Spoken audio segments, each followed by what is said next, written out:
снаряд попал прямо в лошадь, и лошадь под ним разлетелась, разорвана была на части. Англичане этот эпизод своей военной истории, превратив в невероятный миф, выполняли бессмысленный жестокий приказ. Сначала голод, когда тебя 3 раза в день поят чаем.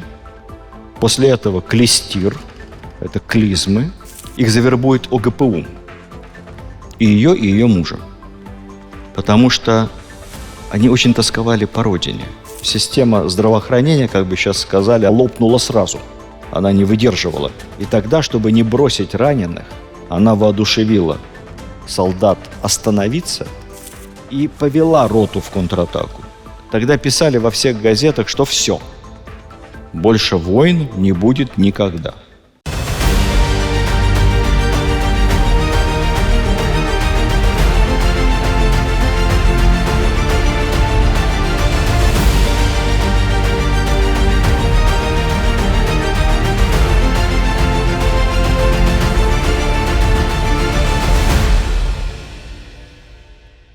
Добрый день, дорогие друзья, дорогие любители русской истории.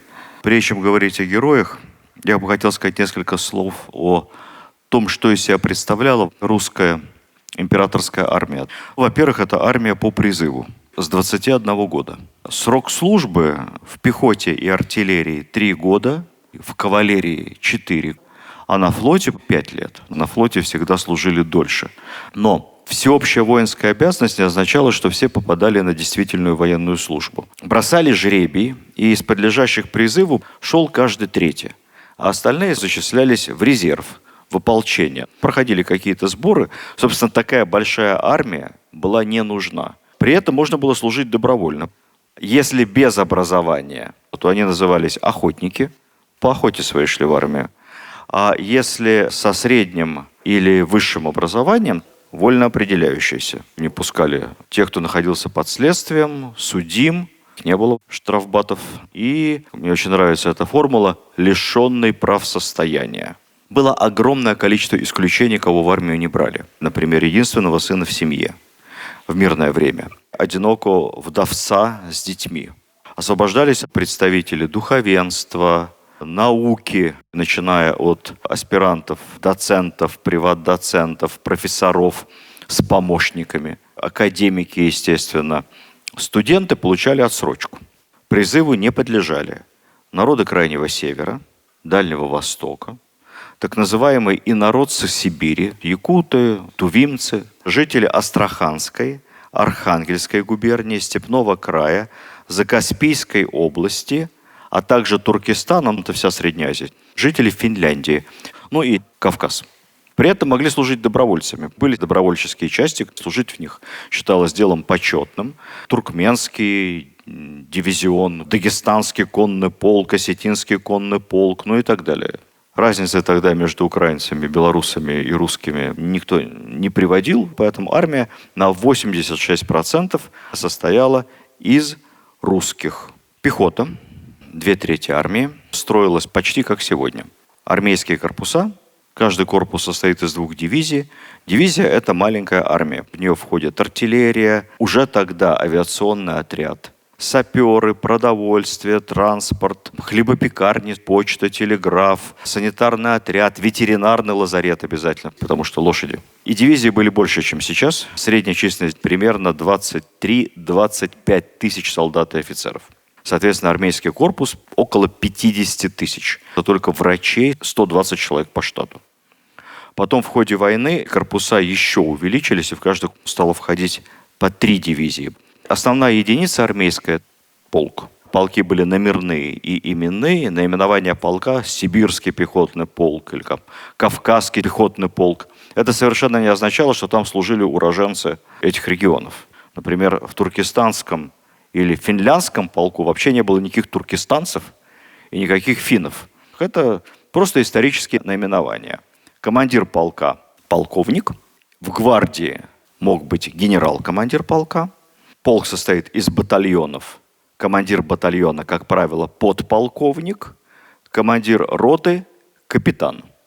Иногда штабс-капитан.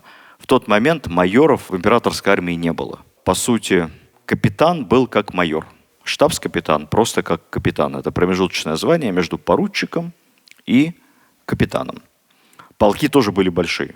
3000 солдат и офицеров. Потом уже по ходу войны происходило чудовищное выбытие кадрового офицерского корпуса. Уже могли командовать батальонами и прапорщики, и подпоручики. Я приглашу на сцену гренадера 11-го фанагорийского князя Суворова полка. Прошу.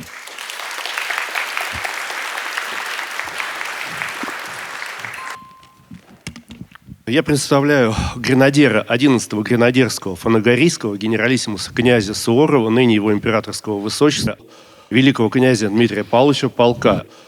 Полк был основан в мае 1790 года Суворовым из гренадерских рот пехотных полков. Боевое крещение полк принимает через 2 года под Измаилом. В 1890 году праздновался юбилей 100 лет. Офицерской комиссии был подано прошение государю-императору о создании полкового знака.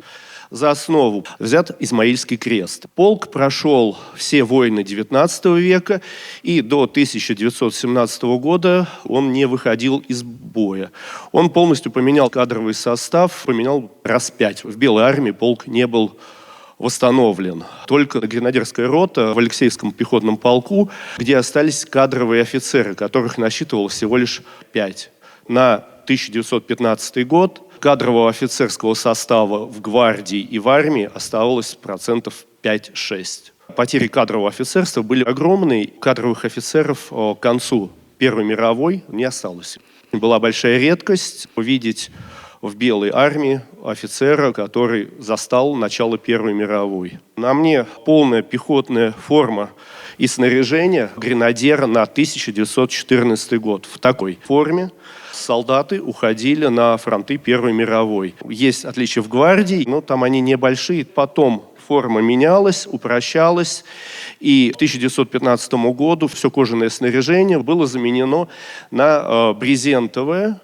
Убрана так называемая сухарная сумка и повешен вместо ранца 1910 года вещевой мешок так называемого туркестанского типа, в народе называемый сидор, который просуществовал в армии до сих пор. Общий вес около 20 килограмм вместе с оружием, да? 25-30. 25-30. С винтовкой, да? Походного марша, куда полк выдвигается. Спасибо.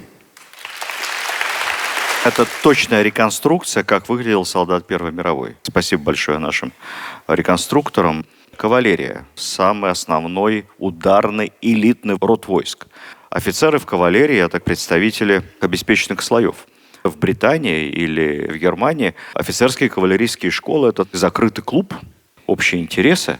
Но Первая мировая война – это кладбище кавалерии. Самое страшное – это не пулемет. Кладбище кавалерии было ограждено колючей проволокой. Колючая проволока изначально была изобретена, чтобы скот не разбежался. Потом англичане творчески переосмыслили это во время Англо-Бурской войны и стали использовать как временную, но надежную ограду для концентрационных лагерей, куда загоняли буров, пленных. А потом сообразили, что колючая проволока – это идеальное препятствие не только для пехоты. Пехота еще как-то может проползти для кавалерии. Лошади не видят, налетают и гибнут в страшных мучениях. Поэтому как таковых кавалерийских сшибок, классических кавалерийских сражений в Первую мировую войну не было. У нас были, конечно, драгуны, гусары, уланы, но это одно название. Они отличались только обмундированием, больше ничем. В основном это для перемещения быстрого, потом спешиться. По ходу войны поняли, к чему ведут самоубийственные классические кавалерийские атаки. Знаете, где кавалерия развернулась в годы Первой мировой? В Палестине и Сирии. Там никаких пулеметов, поэтому англичане с османами воевали кавалерийскими соединениями. Можно было и порубиться, и пики, и все остальное. Кстати, кайзер Вильгельм был большим поклонником кавалерии как классического и самого, как ему казалось поначалу, эффективного рода войск. Немецкие кавалеристы были вооружены пиками. В общем, посмотрите хронику. Помимо колючей проволоки из военных новелл, которые перевернули военную тактику, еще более опасная вещь, о чем почему-то мало говорят, все армии великих держав очень качественно освоили артиллерийскую стрельбу с закрытых позиций. Когда обстреливаешь неприятеля, и он тебя не видит. Мы начали это еще в русско-японскую войну практиковать. А это что означает? В момент наступления ты не можешь подавить вражескую артиллерию, потому что ты ее не видишь, а она тебя подавляет, бьет по тебе издалека. Да, ну и плюс ко всему авиация. Ты не можешь тайно сосредоточить крупные массивы войск, потому что авиация использовалась в первую очередь для разведки, что дало развитие серьезное фотоделу. Появились профессиональные фотообъективы, с помощью которых летчики фотографировали вражеские позиции. Ну и, естественно, саперные, понтонные батальоны, полевые инженерные войска, отдельные телеграфные роты. Связь приобретает огромное значение. Можно быстро установить, где враг наступает, чтобы перебросить туда резервы. Целостность фронта определяется связью, поэтому войска связи приобретают невиданное значение. Это не как войну 812 года. У генерала 10 адъютантов, и они выполняют роль связных. Скачут туда-сюда, передают приказы. Нет, проводная связь, либо телеграф. Это самые квалифицированные и подготовленные солдаты. Аньки-пулеметчицы в природе не существовало, это литературный вымысел, а Петька был. Только не был придурковатым денщиком у Чапаева. Настоящий Петька был командиром батальона или роты связи, унтер-офицер царский, очень грамотным и подготовленным техническим специалистом. Иначе никто бы ему командовать связистами в дивизии не доверил. Естественно, солдат надо готовить. Это, опять же, за неделю не делается. Поэтому формировались специальные запасные батальоны, запасные полки. Подготовка в них, как в учебках, шла до нескольких месяцев. И эти запасные полки разрастались. Они становились огромными. В Петербурге были запасные полки по 20 тысяч солдат, новобранцев, которые готовились к отправке на фронт. Чем ближе к февралю 17 года, тем меньше они хотели отправляться на фронт. И это была колоссальная ошибка царского правительства – держать в столице огромные запасные полки новобранцев, вчерашних крестьян. Это невероятная взрывная революционная масса. О чем думали, не понимаю.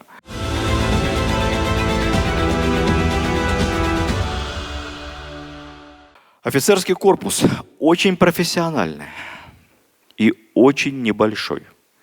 Всего в русской армии в 2014 году 43 тысячи офицеров и генералов. Из них генералов 1290.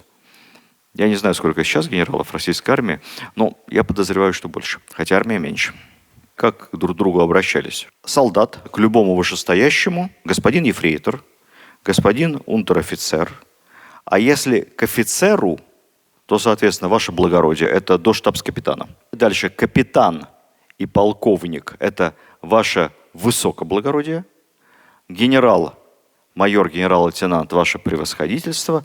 Но если солдату посчастливится где-то когда-то увидеть полного генерала от кавалерии, от инфантерии, то это ваше высокопревосходительство. Обращение сверху вниз простое, по фамилии. Иванов ко мне.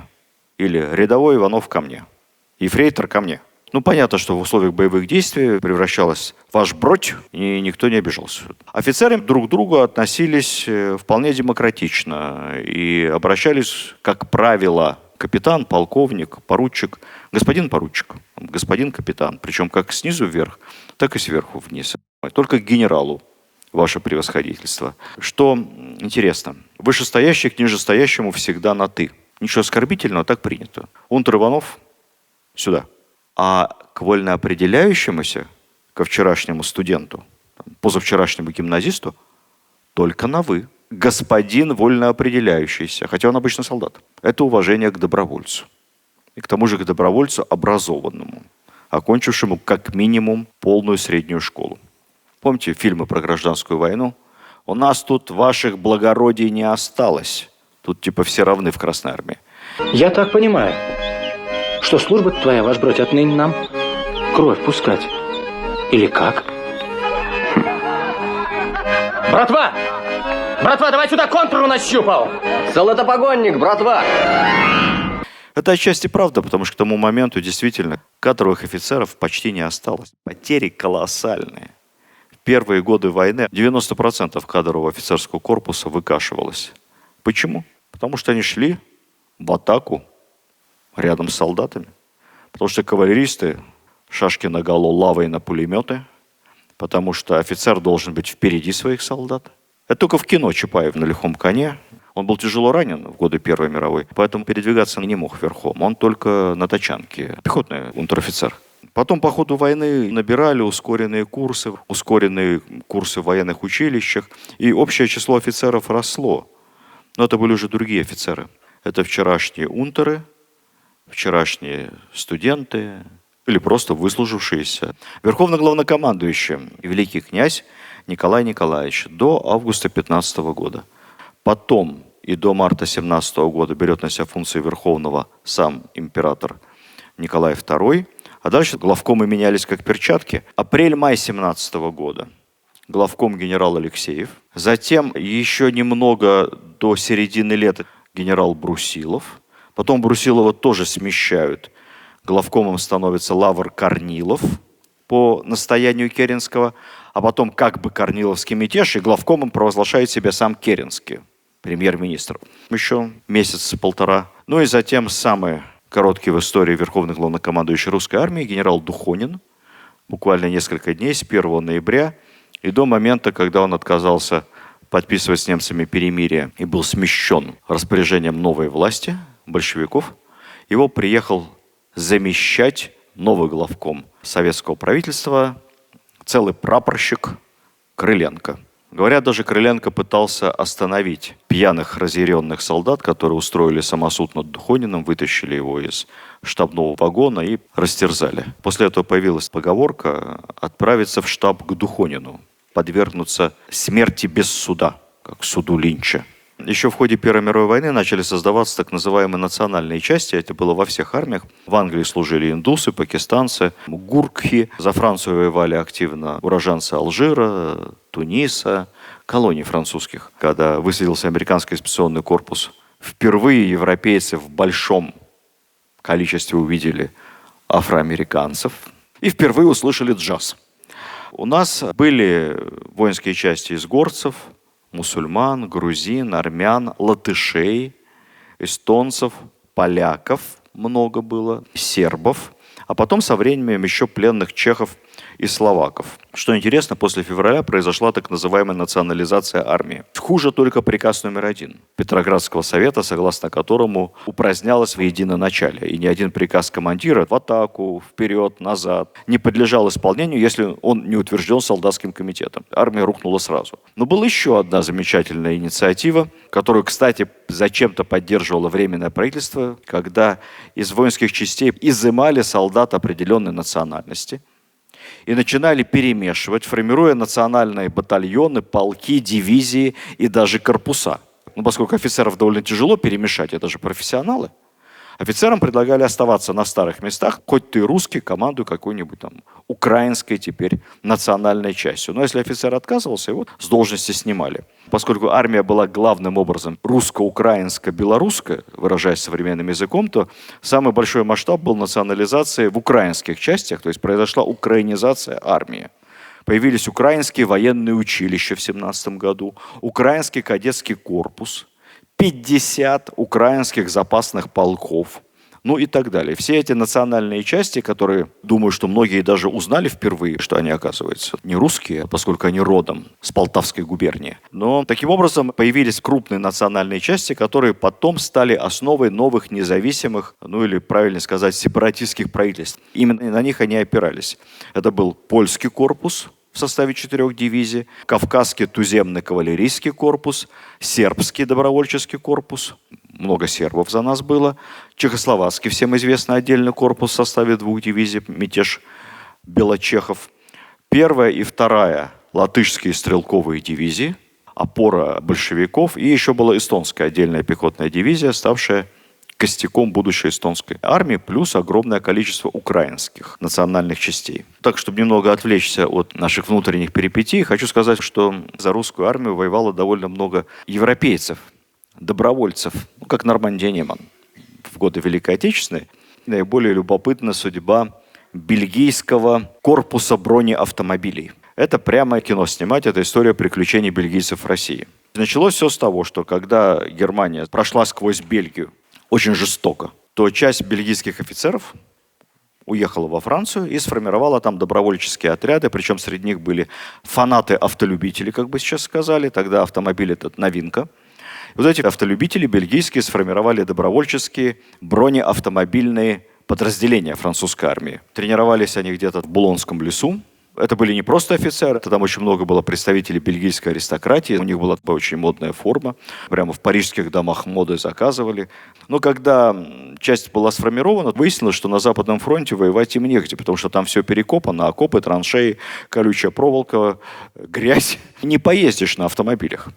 Но тут им, на счастье, попался какой-то русский генерал, потому что по обмену опытом тогда наши тоже ездили на Западный фронт, смотрели, помогали союзникам, который сказал: ничего, у нас в России хотя дорог нету, но и такого количества изрытостей всяких окопных тоже нет. Будет где разгуляться. Поэтому бельгийский добровольческий бронедивизион в составе почти 400 военных и нескольких десятков бронеавтомобилей сложным путем, кто-то через Архангельск, через Одессу, разными способами добрались в итоге до Петербурга. Там их принимали, цветы, парады. Николай II лично залезал в бронеавтомобиль, смотрел, как им управлять. Стали селебрити, бельгийские офицеры. Они писали, я процитирую: «Представьте себе Версаль, перенесенный на Финский залив. Нас буквально пичкали деликатесами, водкой, икрой. На нас сыпался поток приглашений каждое утро. Светская жизнь». Но потом их все-таки отправили на фронт в Галицию, воевали.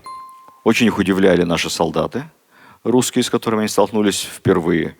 Удивительные люди, русские. Их всего лишают. Они с трудом понимают, за что воюют. Однако продолжают драться, несмотря на усталость, физические и моральные страдания.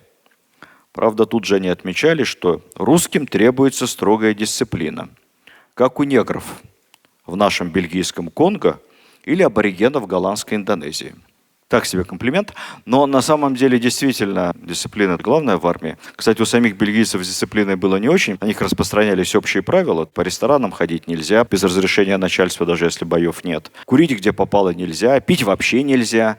Поэтому они очень переживали. Некоторые просились уже домой. Но тут революция. Они в этот момент квартировались в районе Киева и договорились с красными, что броневики свои сдадут красногвардейцам, а сами пусть отправляются куда-нибудь в Архангельск и оттуда через англичан к себе, не задерживая. Но тут произошло непредвиденное. Бельгийских солдат разагитировали. И они решили, что они будут делать мировую революцию. Им здесь нравится. Многие уже женились на русских девушках.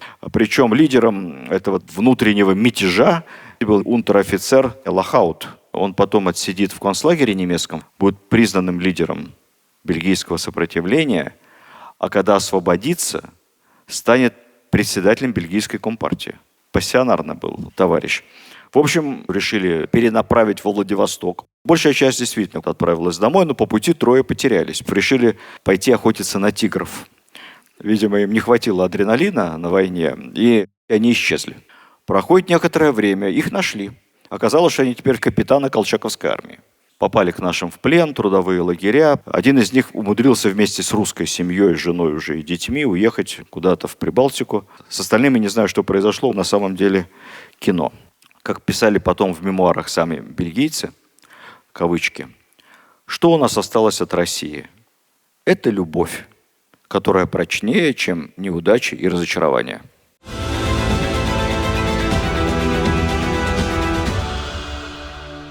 С 1917 года начинают формироваться ударные части или части смерти. Мы знаем только один батальон смерти, наиболее распиаренный. Это вот женский отряд Бочкаревой. Кто такие ударные части, части смерти? Это те, кто готовы воевать до победного конца. Только добровольцы. Функционал — штурмовые отряды. Как в годы Великой Отечественной штурмовики либо штрафбат. Штурм крепостей, контратаки — самые опасные участки. Частей смерти было много. 4 добровольческих корпуса, включая гвардейские добровольческие. 5 дивизий смерти. 12 полков смерти. В общем, всего 312 частей. Особая атрибутика. Череп, лавровый венок и скрещенные мечи.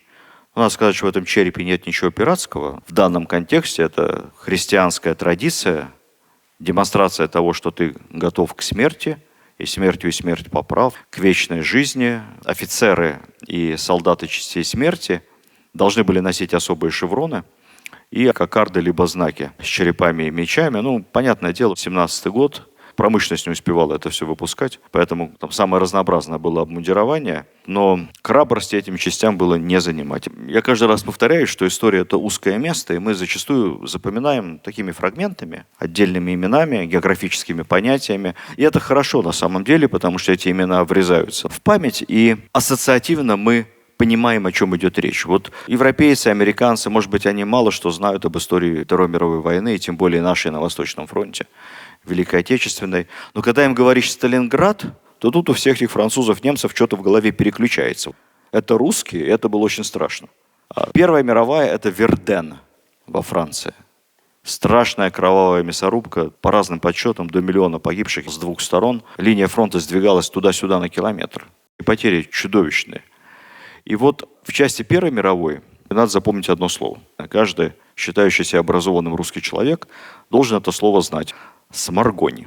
Немцы называли это русский Верден. Это маленький городок, районный центр на территории современной Белоруссии, Гродненская область, у которого развернулось гигантское 800-дневное непрерывное сражение между нашими и германскими войсками. Сталинградская битва 200 дней, а это 800. 2,5 года. Строились железные дороги, подвозились миллионы снарядов, пускались газы в одну и в другую сторону. Была поговорка, что кто под Сморгонью не бывал, тот войны не видал. Сталинград. Наши войска откатывались в ходе Великого отступления. Мы ушли из Польши, уже потеряли Западную Украину современную, Западную Белоруссию, уже немцы заняли Брест, Гродно. В этот самый момент Николай II берет на себя бремя верховного главнокомандующего, потому что такое отступление оказалось катастрофой. Они еще не знали про 41-й. Тогда это казалось катастрофой. Под Сморгонью, очень важный перекресток путей, удалось натиск немцев остановить, как выяснилось, до конца войны. Вот обратите внимание на карту. Удерживали наш Вильнюс, современный Вильно, с севера.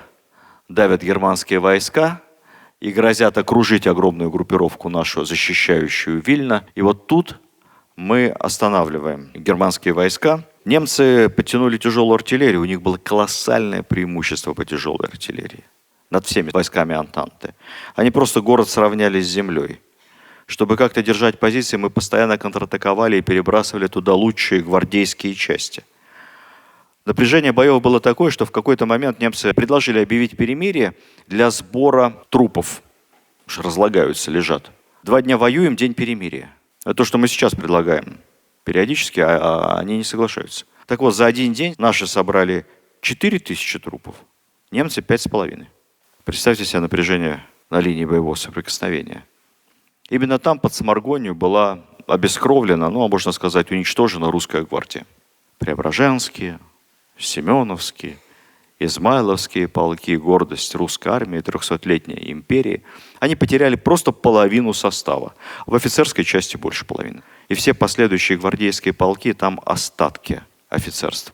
Под Сморгонью побывали практически все герои, о которых мы будем сегодня говорить. Там летом 1917 года контратаковал женский ударный батальон Марии Бочкаревой. Посмотрите обязательно фильм «Батальон». А кому нравятся документальные драмы, то я очень рекомендую многосерийную документальную драму, которая выходила при поддержке военно-исторического общества, называется «Первая мировая». История Первой мировой преподносится сквозь судьбу одного солдата, добровольца. Только солдата непростого, его звали Родион Малиновский. Этот мальчик в 15 лет пристал к эшелону и сбежал на фронт. Наврал насчет своего возраста. Его записали в пулеметную команду подносить патроны. Научился, стал пулеметчиком. Пулеметчик — это на самой первой линии. Это самое опасное, что может быть. Он в 16 лет уже получил первые свои медали, первый Георгиевский крест. Воевал под Сморгонью, тяжело ранен. Потом во Франции, в нашем экспедиционном корпусе. Потом в Легионе чести. Его еще французским крестом наградили. Потом еще одним Георгием. Родион Малиновский станет маршалом Советского Союза и министром обороны СССР. Там же под Сморгонью будет воевать и прекрасный, очень пронзительный, искренний и совершенно подзабытый сегодня детский писатель Валентин Катаев, тоже доброволец, вольноопределяющийся.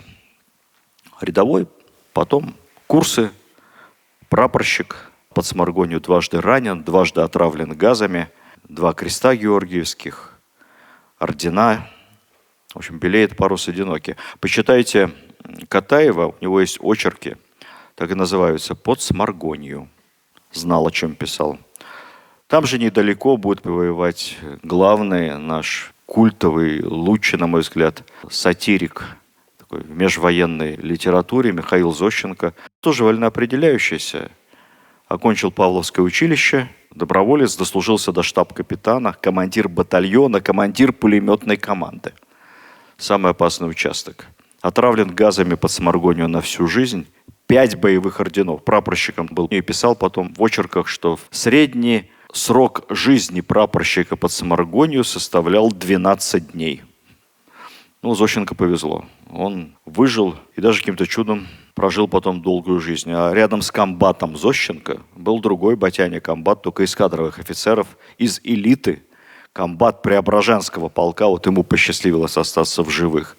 Среди преображенцев Александр Кутепов.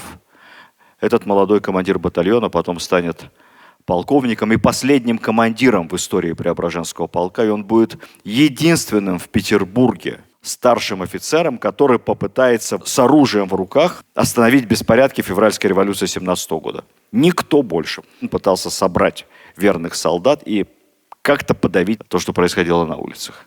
Потом будет воевать за белых, Деникин. До конца будет с Врангелем. Потом станет руководителем Русского общевоинского союза, его боевой организации. То его похитит ГПУ, вывезет, судя по всему, где-то убьют по дороге. Там же под Сморгонью будет заведовать госпиталем еще одна женщина, имеющая непосредственное отношение к литературе, дочь Льва Николаевича Толстого и распорядитель всего его литературного наследства Саша Толстая. В госпитале лечили очень много отравленных газами. Газы – это ужас Первой мировой войны. Это страшное, неизведанное, непонятное совершенно оружие, которое вызывало на самые большие психологические травмы. Дело не только в количестве погибших. Около 1 миллиона человек было отравлено газами. Кстати, газы изначально ведь пускали не для того, чтобы убить. Убить – это побочный эффект.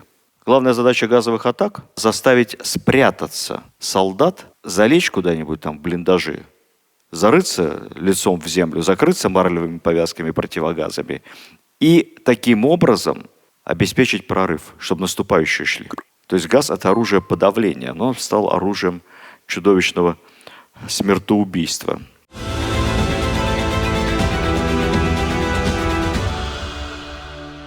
Немцы народ креативный, изобрели огнеметы. Огнемет – оружие подавления пулеметных точек. Главное подобраться метров на 30. Струя била огнемета. Сжигала все. 2 огнеметчика, 3 огнеметчика, кто-то там тащит баллоны, подползают, а потом этот дот выжигается дотла со всем, что там есть внутри. Оружие страшное, обоюдоопасное. Бывшие пожарные служили огнеметчиками, и во всех армиях огнеметчиков ненавидели. Если огнеметчик попадал в плен,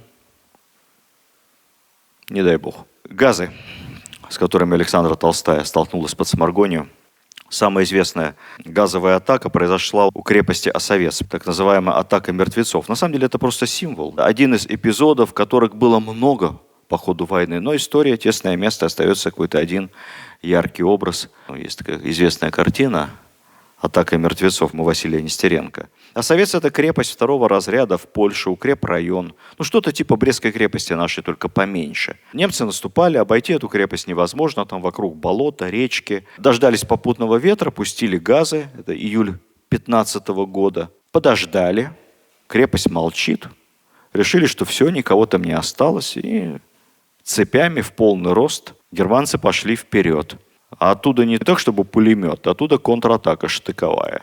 Отплевывая, как вспоминали, кровавую слизь изо рта, там чуть ли не куски легких, лица покрытые тряпками, обезображенные, красная кожа вся в нарывах, обороняющиеся ринулись в штыковую контратаку. Увидев этот весь ужас, германцы развернулись и побежали. Эпизод вошел в историю как атака мертвецов, то есть тех, кто уже умер. Не знали, как бороться с газами. Самые разные были способы поначалу. Практиковали водяные завесы, распыляли воду по пути газов. Вода абсорбирует, мешает. И включали воздушные пропеллеры, гнали воздух в обратную сторону. Не думаю, что это сильно помогало. Первые боевые газы применили немцы. Почему? Потому что у них была самая развитая химическая промышленность. Потому что у немцев было мало колоний у них не было благодатной Индии. Соответственно, проблема с красителями. Красители делает химическая промышленность. Все это перевернулось в производство отравляющих газов. За годы войны перепробовали 48 разных видов ядов. Первый был использован в 2015 году у города Ипр. Отсюда иприт. Вообще самых популярных газа два. Хлор и иприт. Хлор удушающего действия. Он тяжелее воздуха, проникает в блиндажи, в окопы, во все укрытия. То есть в позиционной войне хлор это вот прямо самое то, казалось. Но есть минус. Он имеет такой зеленоватый цвет, поэтому нет эффекта внезапности. Дозорные могут разглядеть, что на тебя движется облако хлора, и успеть одеть марлевые повязки. Первая защита была марлевые повязки, пропитанные специальными химическими растворами. Потом появились марлевые повязки с очками, закрывали лицо полностью. То есть можно успеть защититься, либо сменить позицию. Гораздо опаснее иприт. Это газ кожно-нарывного действия. Он не имеет ни цвета, ни запаха. Его вообще невозможно заметить. Ты понимаешь, что отравлен ипритом, когда ты слепнешь, когда на коже появляются чудовищные нарывы. При этом противогаз не защищает, потому что все открытые участки тела поражаются. Кисти, шея. То есть нужен специальный костюм защитный, ОЗК. Конечно, ничего подобного не было. Тогда только противогазы первые стали появляться с 2016 года массово. Поэтому иприт вызывал чудовищный страх. Именно ипритом был отравлен Гитлер. Он ослеп, потерял голос, вылечили. К счастью для Гитлера, к несчастью для всех остальных. Это страшный психологический эффект. Это как эффект высоколетящих беспилотных аппаратов. Ты сидишь далеко от линии фронта в тылу, и тут бах-бах, все убито. Ты его не видно и не слышно. А он тебя видит и слышит. Точечное, молниеносное. Очень страшно. Так и иприт. Раз, и слепнешь. Кавалерия, знаете, как боролась с газами? На лошадей пытались одевать какие-то специальные чехлы с марлевыми тампонами, чтобы они дышали. И в итоге лошади задыхались, сходили с ума. Потом стали эти тампоны, пропитанные специальными противогазовыми химрастворами, засовывать им в ноздри и иголкой зашивать, чтобы они их не выплюнули. Потом это запретили, потому что очень болезненно. Венец усилий – это противогаз Зелинского, нашего академика, с угольным абсорбентом. Эта технология до сих пор находится в основе всех современных противогазов. Кстати, мы первые наладили выпуск этих противогазов, Россия и Антанта. А у немцев не было. Они мечтали получить на фронте трофейный русский противогаз.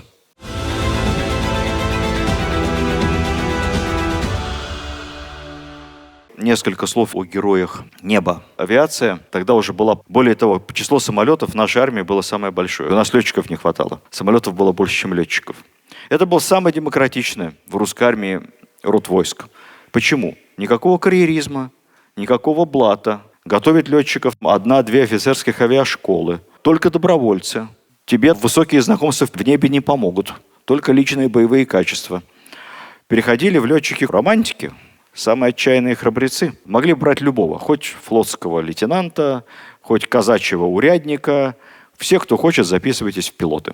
Кстати, чаще всего почему-то кавалеристы. Именно летчикам мы обязаны появлением часов. Потому что раньше ведь часы были на цепочках. А как летчик посмотрит? Он же за штурвалом. У летчиков появились первые часы на ремешках наручные. А потом все это переняли. Очень удобно. А вообще за временем надо следить. Именно в годы Первой мировой войны часы стали массовым, а не элитным продуктом, потому что не время – деньги. Нет. Время – жизнь. В 0 часов 0 минут артподготовка, атака, отступление, газы. Ты не знаешь точное время, ты погибнешь. Поэтому сверяйте часы. У всех офицеров были. Сначала появляются дирижабли. 1900 год. Изобретатель граф фон Цеппелин, немец. Но дирижабли быстро научились сбивать, поэтому они не особо отработали по ходу Первой мировой войны. Хотя первые дирижабли бомбили Лондон в 1914 году. Фон Цеппелин обессмертил свое имя не только одноименным дирижаблем, но и небезызвестной рок-группой Led Zeppelin. В его честь там одну букву поменяли только. Поэтому наступает эпоха аэропланов. В 1903 году братья Райт только приподняли в воздух первый аэроплан, секунд на 10, по-моему. А уже через несколько лет француз Ролан Гаррос, тот самый, который теннисный турнир, перелетел через Средиземное море. Пробыл в воздухе несколько часов. Это прямо в канун Первой мировой войны. У нас самый знаменитый летчик Петр Нестеров, автор и исполнитель «Мертвой петли». Он просчитал, что это можно сделать, и сам первым в мире исполнил этот смертельный номер. Я вообще не могу понять, как это происходит. А вот на этой вот фанерной этажерке он же автор и исполнитель первого в мире воздушного тарана, оружия героев. 14 год, штабс-капитан, выпускник Гатчинской офицерской авиационной школы. Уже к этому моменту прославленный ас, он в 13 году исполнил в Киеве «Мертвую петлю». Он провоевал всего месяц. За этот месяц совершил 28 боевых вылетов. Но в основном фотографировал, разведка. И немного бомбометания. Вручные бомбы уже бросали. Потому что штатного вооружения тогда у аэропланов не было. Когда встречались вражеские самолеты, можно было пострелять в друг друга из револьвера, попробовать попасть. Второй пилот мог стрелять из карабина. А так, в основном, помашут друг другу крыльями, раскланяются, и каждый полетит со своими задачами. Пулеметы не ставили тогда на аэропланы, они были очень тяжелые. И Нестеров посчитал, что можно сбить вражеский самолет тараном, при этом самому остаться в живых. Он заходил на скорости сверху и должен был шасси сломать ему крылья. Но он сбил австрийский самолет и сам погиб. В годы перестройки писали на пике самобичевания, что вот отсталая русская авиация, австриец спокойно себе спасся на парашюте, а Нестеров, парашюта-то у него не было, откуда у русских парашют, погиб. Все это, конечно, неправда. Парашюты на самом деле изобрели мы. Ни у кого не было парашюта, оба погибли, и Нестеров, и австриец. Так как Нестеров погиб в самом начале войны, не оказался в стане белых, то в годы советской власти о нем помнили, писали в учебниках. И даже в конце 80-х поставили в Нижнем Новгороде, в городе Горьке, тогда памятник Нестерову, там сквер Нестерова. Я смотрел репортаж старый об установке этого памятника, и вы не поверите, но присутствовала дочь Нестерова. Вместе с Нестеровым напарником был, тоже делал после него «Мертвую петлю» многократно. Еще один ас, киевлянин, Евграф Крутень. Он похоронен рядом с Нестеровым в Киеве, у них могилы по соседству, не выкопали пока. Может быть, киевлянин Крутень прикрывает немного нижегородца Нестерова от эксгумации. Но это вообще был уникальный человек. Он 20 самолетов сбил. Уже, правда, большей частью из пулемета. Молодой парень, совсем 25-26 лет. Абсолютный ас. Его французы приглашали к себе обучать французских пилотов в годы войны. Он написал несколько теоретических статей и брошюр по основам воздухоплавания. Если Нестеров был больше инженер, он усовершенствовал самолеты, то Евграф Крутень исследовал теорию воздухоплавания. Потом по его брошюрам и статьям в авиационных училищах преподавали. В 17 году погиб, потерял управление, судя по всему, был ранен и просто потерял сознание. Прежде чем рассказать еще об одном совершенно забытом летчике Асе, имя которого сознательно умалчивало в советские годы, в отличие от Нестерова, я позову реконструктора-пилота. Добрый день. Я представляю штабс-капитана Русской императорской армии, пилота, и хотел бы несколько моментов сказать касательно моего костюма. Что самое важное для пилота? Это чтобы ему было не холодно, потому что открытая кабина, мы можем заметить, как раз-таки такие кожаные куртки в дальнейшем облюбовали комиссары, если говорить про период революции. Помимо этого, у нашего пилота шерстяной шарф, который должен был защищать горло, и, разумеется, кожаный шлем с деревянными наушниками. Наушники деревянные, а не металлические, потому что, опять же, холодно, металл может, скажем так, ушам нанести определенные травмы. Вот, приходилось как-то выкручиваться и придумывать выходы из этой ситуации. Что же касается остальной одежды, то изначально в пилоты набирали представителей разных подразделений. Кавалеристы, моряки были артиллеристы. И поэтому пилоты могли носить форму, которая отсылала к их изначальным подразделениям. Например, кавалеристы очень любили носить высокие длинные кавалерийские сапоги. По факту у пилотов уставного оружия не было, могли быть револьверы. Главным оружием пилота Первой мировой войны это его мужество и его отвага. Спасибо. Спасибо большое. Пилоты были самыми благородными солдатами, офицерами Первой мировой, потому что тогда еще были какие-то правила рыцарской войны, они действовали не везде. В окопах уже, наверное, нет. А в небе еще да.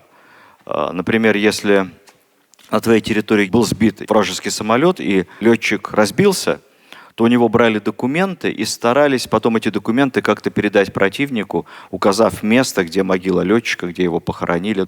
И граф Крутень как-то сбил немецкого летчика. Потом ему показалось, что летчик жив, потому что самолет как-то мягко приземлился, сбитый. Он посадил аэроплан рядом, подбежал, увидел, что немец все-таки разбился насмерть, достал документы, увидел в документах жена красавица, дети маленькие. Расчувствовался, решил не отдавать в штаб, полетел на германскую сторону, долетел до их аэродрома, сбросил документы с запиской, где разбился, еще от себя приписал: «Мне очень неловко и прискорбно, что я стал причиной смерти храброго обер-лейтенанта такого-то. Но ничего не поделаешь, война есть война.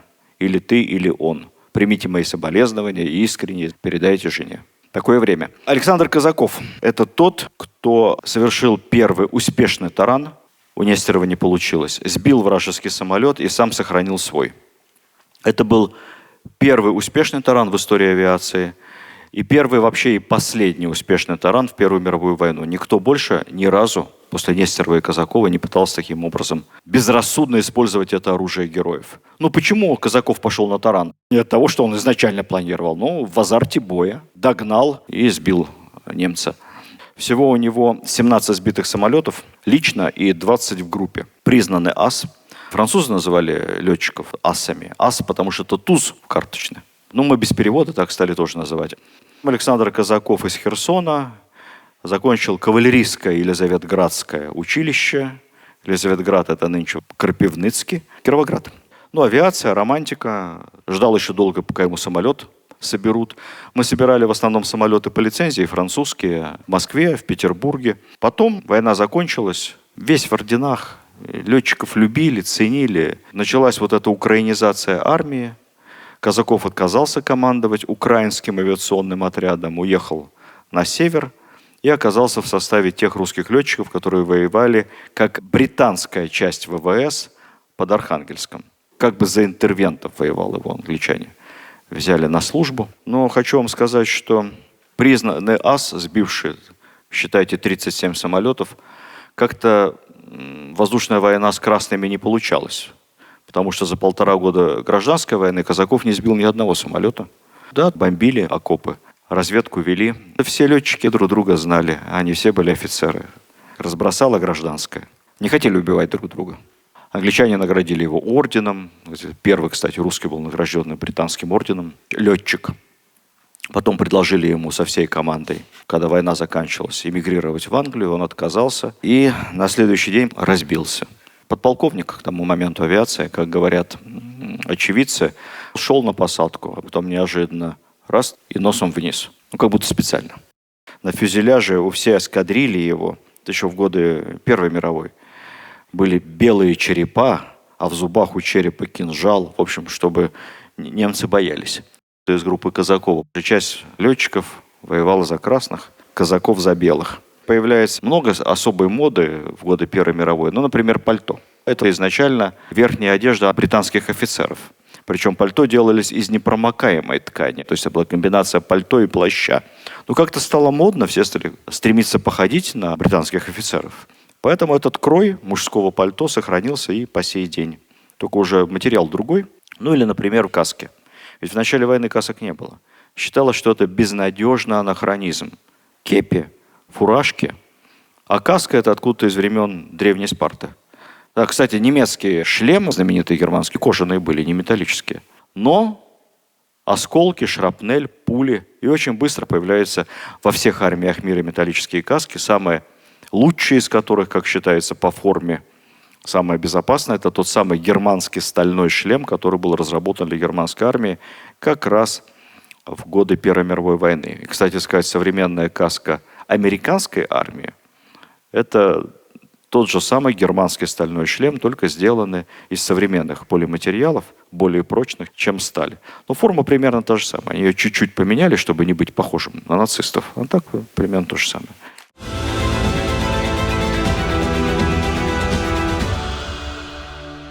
Изобретатели.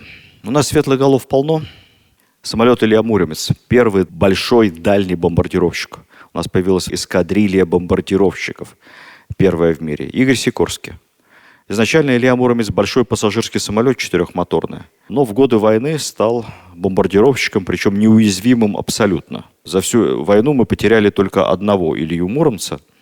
Кстати, вот киевлянина Евграфа Крутеня, что было нарисовано на фюзеляже. Илья Муромец.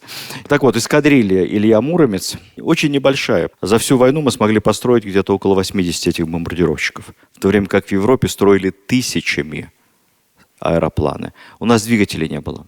Двигатели на Илья Муромец стояли немецкие. Естественно, с началом войны все прекратилось. Кустарным способом пытались собирать.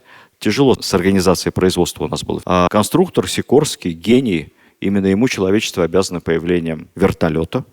Но только вертолет он изобрел уже будучи в эмиграции в Соединенных Штатах Америки, где сделал головокружительную карьеру как изобретатель и инженер. И основана им тогда еще компания Sikorsky Aircraft существует и по сей день. Это важная часть корпорации Lockheed Martin, американской, многомиллиардной, которая производит как раз вертолеты и теперь еще БПЛА. Парашют. Наше изобретение. Первый эффективный парашют – это ранцевый парашют Котельникова. Изобретен еще в 1911 году, до войны. Интересная история, что триггером стало наблюдение. Котельников случайно оказался на авиационном шоу, где пилот разбился. Это была первая авиакатастрофа в истории русской авиации.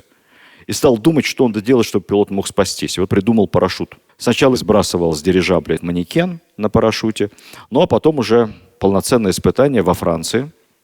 С моста высокого, с парашютом прыгнул студент Петербургской консерватории. Что он там делал во Франции? Практиковался, наверное. Я не знаю, может, за деньги прыгнул. Или, опять же, адреналина не хватало. Ну, все нормально. Проблема в чем? Во-первых, массовых производств не было. Парашютов у нас произвели еще меньше, чем бомбардировщиков Илья Муромец. Считанные десятки. И пилоты не хотели брать с собой парашюты, потому что разные были модели, некоторые не очень надежные, и считалось, что парашют это 50 на 50. Раскроется, не раскроется. Лучше попытаться посадить самолет сбитый. Тогда ведь не нужна была никакая взлетно-посадочная полоса. Аэропланы сажали в чистом поле. Скорее останешься жив. Котельников не эмигрировал после революции, продолжал работать в СССР. Талантливый человек, талантлив во всем. Котельников был еще известным актером и драматургом. А в свободное от театра время изобретал новые парашюты, получил за свои изобретения орден Красной Звезды. Вполне счастливая жизнь. Главное изобретение Первой мировой – это противогаз. Я недавно тут читал, что на Нобелевскую премию мира выдвигают Владимира Зеленского. Мне кажется, что Нобелевской премии мира был бы гораздо достойнее его однофамилец. Фамилия пишется двояко. Зеленский либо Зелинский. Это русский химик-изобретатель, которому мир обязан противогазом. Причем Зелинский сознательно не стал его патентовать, потому что нельзя зарабатывать на избавлении людей от страданий и мучения. Поэтому все страны НАТО производили миллионы противогазов Зелинского. К Нобелевской премии его так и не представили, потому что в годы Первой мировой Нобелевский комитет не работал, а потом как-то не очень уже советских признавали. Он остался в СССР. То Зелинский не жаловался, лауреат 3 сталинских премий, 4 ордена Ленина и масса прочих научных открытий. Автомат Федорова. Ну, правильно сказать, конечно, автоматическая винтовка, потому что патрон был винтовочный. Кустарным способом 200 штук всего сделали за годы Первой мировой войны. Потом в первые годы советской власти еще несколько тысяч, но не было соответствующих производственных мощностей. Хотя идея классная. И это первая автоматическая винтовка. Есть несправедливая совершенно легенда про то, что якобы Николай II лично распорядился не брать на вооружение автомат Федорова, поскольку много расходует патронов. Неправда, совершеннейшая. Не знаю, откуда ноги растут. На самом деле Николай II был весьма продвинутым технически человеком. Он, например, наличные средства профинансировал создание прототипа российского танка. Это танк Николая Лебеденко, царь-танк. Если вы на него посмотрите, то даже не узнаете, что это танк. Похож на какой-то гигантский велосипед из романа Герберта Уэллса. На испытаниях показал хорошую проходимость. Шел сквозь лес, ломал деревья. Я не знаю, видел ли эту фотографию Никита Михалков. Это сибирский цирюльник такой. Нет промышленности, чтобы наладить массовое производство. Были и другие прототипы. Танк Александра Пороховщикова. Но массовые первые танки сделали англичане. Я не думаю, что этот царь-танк мог бы изменить ход войны. Потому что побеждает не чудо-оружие, никакой не вундерваффе. Побеждает нечто надежное, практичное, массовое и дешевое. В руках столь же надежной и мотивированной армии. Сам образ танка это же танк, цистерна, так вдохновлял европейцев, что тогда Cartier, небезызвестная, еще живой, выпустил даже швейцарские золотые часы, которые назывались «Танк». И, видимо, формой напоминали танк. Видимо, были очень массивные и дорогие. Несколько слов о героях Русского моря. Я вспомнил двух моряков. Одному не удалось повоевать по-настоящему. Он умер от пневмонии в самом начале войны. Но именно благодаря ему немцы не смогли осуществить свой морской блицкриг. И немецкий флот не прорвался к Петербургу. Там же близко. Подорвался на минных полях. Потеряли несколько кораблей и больше не пытались. А эти минные поля по собственной инициативе, без всякого приказа, более того, без разрешения, установил за несколько дней до начала Первой мировой войны адмирал фон Эссен, командующий силами Балтийского флота. Герой русско-японской войны, командир знаменитого броненосца «Севастополь». Это единственный броненосец, который японцы не смогли поднять с дна моря в Порт-Артуре. Он перекрыл с собой вход в Порт-Артур и, как плавучая крепость, сражался до последнего. И вот тот самый командир «Севастополя», возглавив силы Балтийского моря, спас Петербург от германского вторжения. Сегодня, кстати, память о нем жива. В его честь был построен один из самых мощных кораблей уже новой России после 1991 года. Так и называется фрегат «Адмирал Эссен». На флоте его очень чтут. А вот ученик и подчиненный Эссена, капитан Черкасов, это командир Балтийского варяга. Именно так его тогда и называли в газетах. Небольшая канонерская лодка «Севуч». Он успел повоевать. Недолго, но как? Он служил на Севастополе под командованием фон Эссена. Сам из Нижнего Новгорода, сын речного капитана. Мы об этом совершенно забыли и не можем себе представить. Наш речной флот – бледное подобие того речного флота, который был в царской России. Царская Россия имела самый современный в мире и массовый пассажирский, торговый и транспортный речной флот. Мне кажется, мы до сих пор не приблизились еще к тем показателям. Отец Черкасова – капитан и владелец нескольких речных судов, но сыновья решили пойти служить на морской флот. Кто-нибудь читал книгу «Бронепароходы»? Всем рекомендую, там как раз о судьбе речного флота, моряков, капитанов в гражданскую войну очень интересно. Его сыновья пошли служить на морской флот, один на подводную лодку. Тогда уже были подводные лодки. Первая русская подводная лодка – боевая «Дельфин». Анатолий Черкасов, если бы видели те подводные лодки, в них зайти страшно, не то что погружаться. Учебное погружение, авария, но он дал возможность спастись команде, а капитан уходит последним. Капитан погиб. А его брат Петр Черкасов командовал в годы Первой мировой войны канонерской лодкой «Севуч». Вот было две канонерки – «Севуч» и «Кореец». Кореец, мистические совпадения, назван в честь того самого корейца, который вместе с варягом принял тот самый легендарный бой Чемульпо. И они наталкиваются на большую эскадру германских кораблей, превосходящих их и численно, и огневой мощью в 20 раз. Надо уходить. Они расходятся, спасаются. Кореец, благодаря темноте, как-то увильнул, а Севуч не успел. Мысль выкинуть белый флаг в голову не приходила русскому капитану, поэтому он принял бой против целой эскадры. 2 часа. Потом немцы прислали еще дополнительно несколько кораблей. Но в конце концов они потопили этот «Севуч». Он отстреливался до последнего. Как вспоминали, шел на дно, не спуская Андреевского флага. Пока дуло пушки торчало из-под воды, пушка стреляла по немцам. Сам капитан погиб прямым попаданием снаряда прямо на капитанском мостике. Из команды спаслась четверть моряков, все раненые, 1 или 2 офицера. Немцы не могли понять, а зачем, с кем мы сражаемся? С одной канонерской лодкой? Они топливо израсходовали больше снарядов, чем стоит это русское судно. Есть легенда, что когда этих моряков из раненых вытаскивали из воды, то на громадном линкоре построили оркестр, и он играл «Боже, царя храни». Команда оказалась в плену. Николаю II не с кем было, в отличие от варяга, пить чай в Зимнем дворце. Некого встречать. Песню не сочинили красивую. Поэтому ничего в исторической памяти о подвиге балтийского варяга не осталось. На самом деле то, что сделала канонерская лодка «Севуч», круче варяга.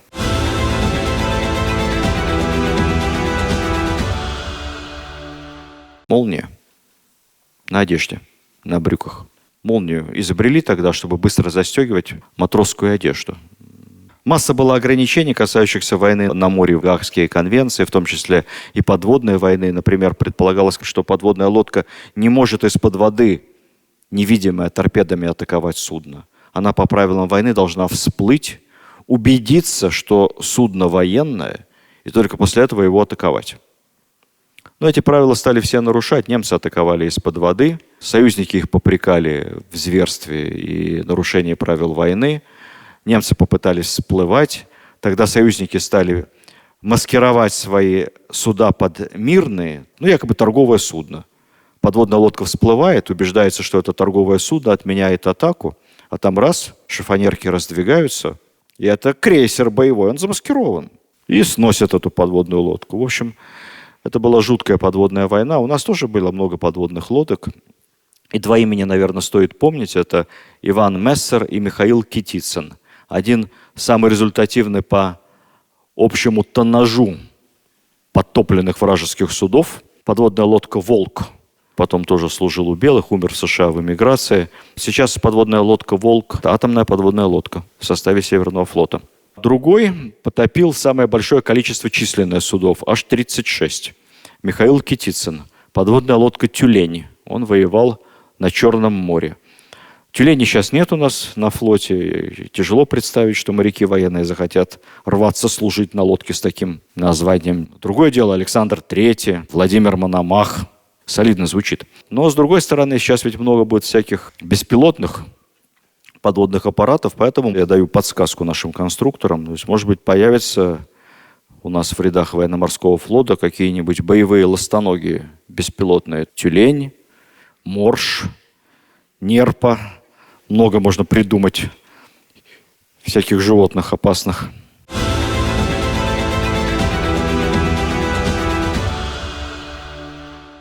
Про Николая Юденича я вам рассказывал в прошлый раз. Такое ощущение, что это была реинкарнация. А жил Паскевич или Румянцев. Юденич – Кавказский фронт. Он бил турок меньшим числом всегда, многократно, и с многократно меньшими потерями. Творил чудеса. Наверное, это был человек, которому было на роду предписано взять Константинополь.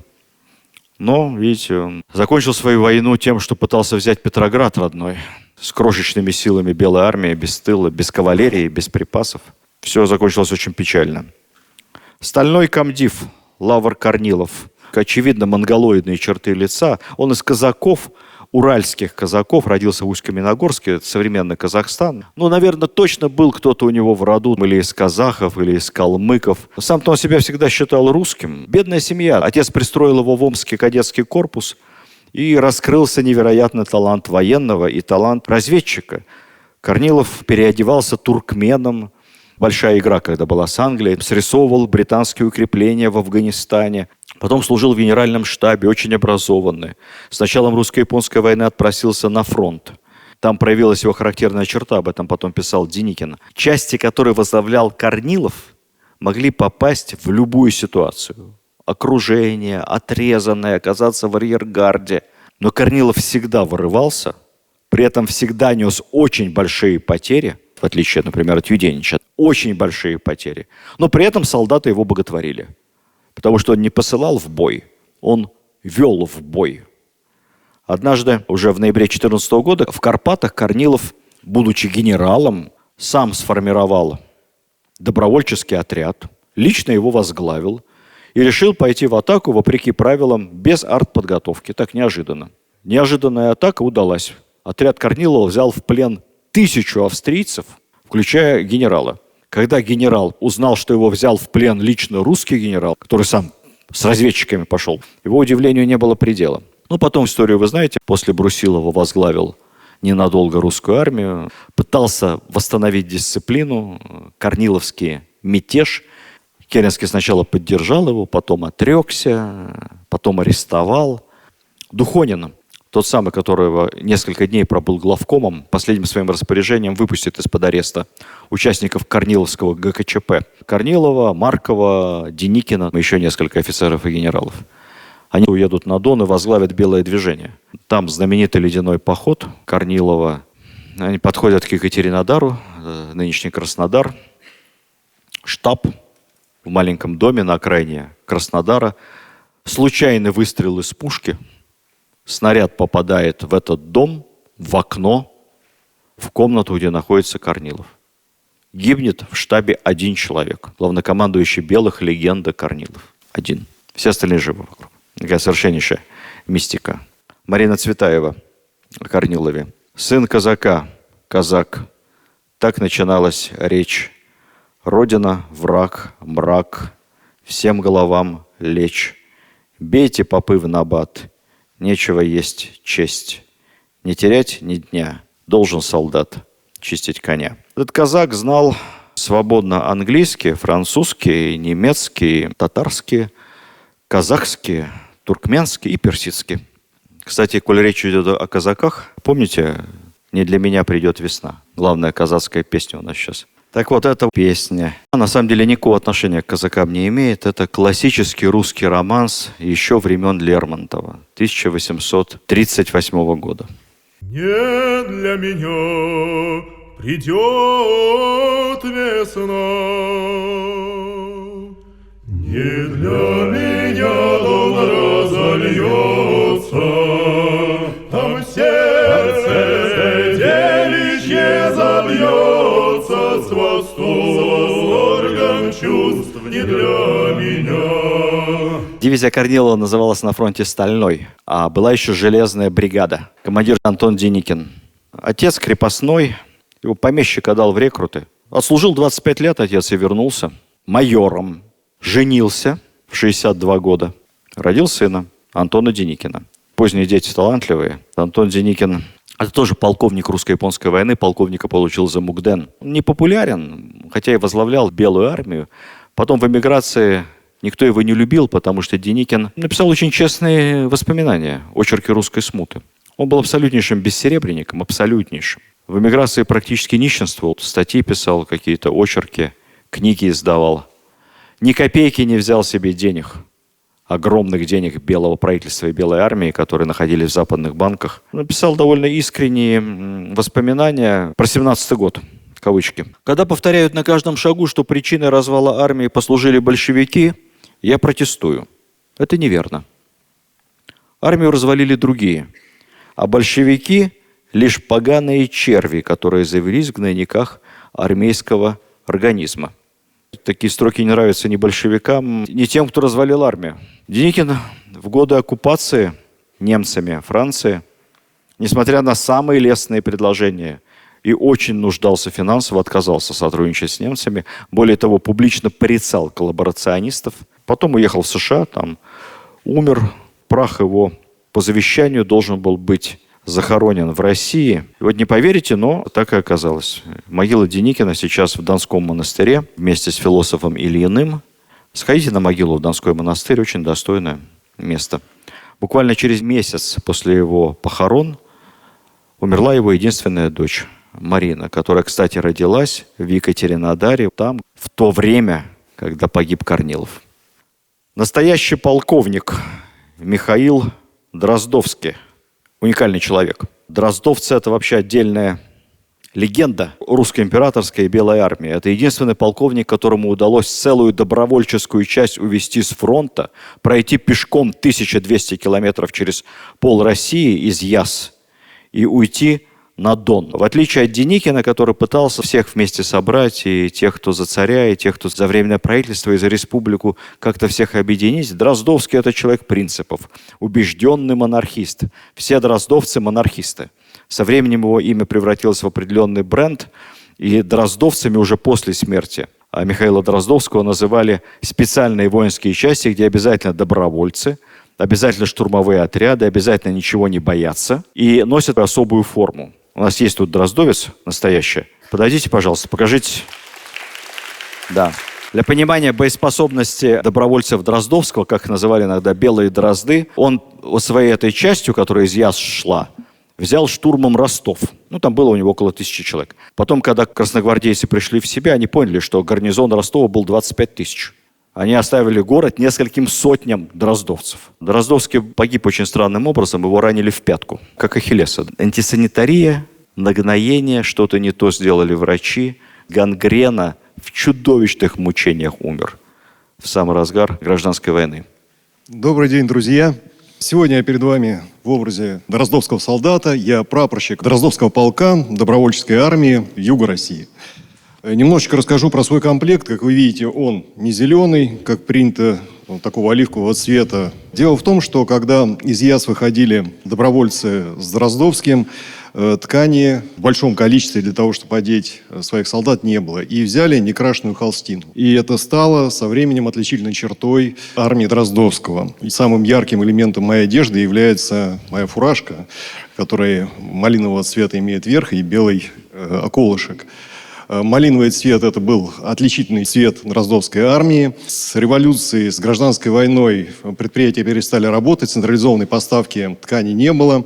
И когда в 1919 году дроздовские войска вошли в Харьков, ткань брали отовсюду. То есть, если были где-то малиновые портьеры, если были какая-то ткань обивки диванов малинового цвета, все это шло на то, чтобы сделать тулью для своих фуражек дроздовским солдатам. Ну и погоны тоже имеют тот же самый цвет с литерой «Д», с первой буквой имени своего знаменитого командира. Красивые были дроздовцы. Спасибо огромное. Дроздовцы сражались отчаянно, никогда не отступали, всегда несли из-за этого самые большие потери, но быть дроздовцем было большой честью. И после смерти Дроздовского тоже. Из Румынии походом шел Дроздовский славный полк, во спасение народа исполняя тяжкий долг. Этих дней не смолкнет слава, не померкнет никогда. Офицерские заставы занимали города. Из Румынии походом шел Дроздовский славный полк во спасение народа, исполняя тяжкий долг. По долинам и Позгорьям шла дивизия вперед, чтобы с бою взять Приморье, белой армии оплот.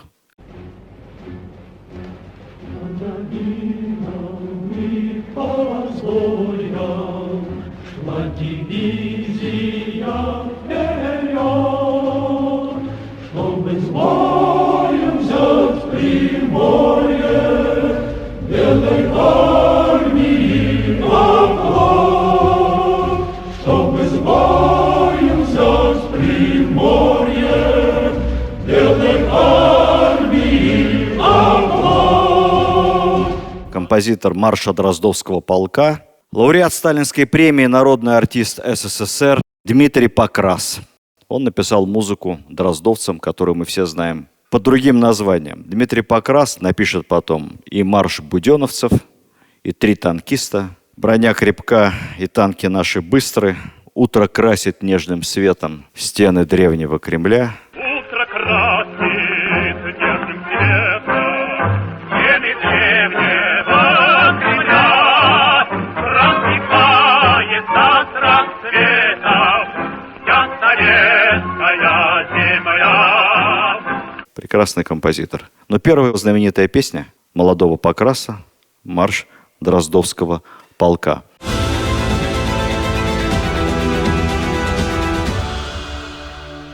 У нас много званных и много избранных. И каждый из этих людей, они действительно достойны того, чтобы о них было написано в учебниках, и мы пишем о них в новых учебниках впервые. Итак, один совсем не маршал и совсем не генерал, но уникальный герой Первой мировой, герой двух войн, Константин Недорубов, полный кавалер Георгиевского креста, казак, урядник, то есть унтер-офицер Донского генерала Красного полка, герой Советского Союза.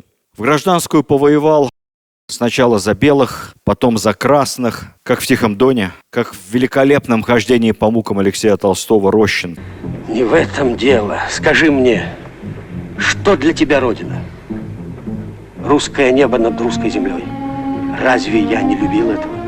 Что, заслуга? Ты не издевайся, обойдись без этого. Родина – это был я сам. Большой, гордый человек. Оказалось, Родина – это не то. Это они. Серые шинели распорядились по-своему. Ни квартиру в Петербурге я потерял, ни адвокатскую карьеру. Потерял в себе большого человека, а маленьким быть не хочу. В 17-м, когда развалился фронт, от стыда и позора сошел с ума, возненавидел. Всю жизнь я требовал от себя честности. Моя честность оказалась бесчестием. Хорошо воевал. Красные наградили его революционными шароварами. Наградить курсанта Алексея Трофимова красными революционными шароварами. Белые взяли в плен, но из уважения к полному георгиевскому банту отпустили на все 4 стороны. Нормальный человек, не икона. В коллективизации был обвинен в разбазаривании колхозного имущества. Оно заключалось в том, что он раздавал умирающим от голода хлеб, зерно из запасов. 10 лет. Строил канал Москва-Волга. За ударный труд досрочно через 3 года освобожден. В 41-м вместе с 17-летним сыном в станице сформировал эскадрон казаков-добровольцев. Эскадрон — это 150 всадников по штату Первой мировой. Станица Кущевская. Мы о ней слышали какие-то гадости, да? Но тогда это место, где шли героические бои. И там эскадрон казака Недорубова вместе с сыном уничтожил, зарубил 200 гитлеровцев. Считается, что он сам уничтожил десятки врагов. Ну, понятно, не шашкой, методами современного боя. Хотя в наградных документах было написано до 100. Герой Советского Союза. Участник парада Победы, капитан Красной Армии. За обе войны 11 ранений и тяжелая контузия. 12 раз в госпитале. А умер в 90 лет. В постбрежневские времена. Гвозди делать из этих людей не было крепче в мире гвоздей.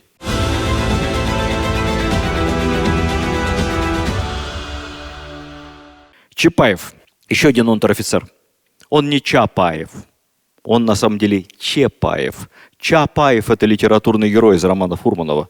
Ну, чтобы родственники не приставали, одну букву Фурманов поменял. Чапай.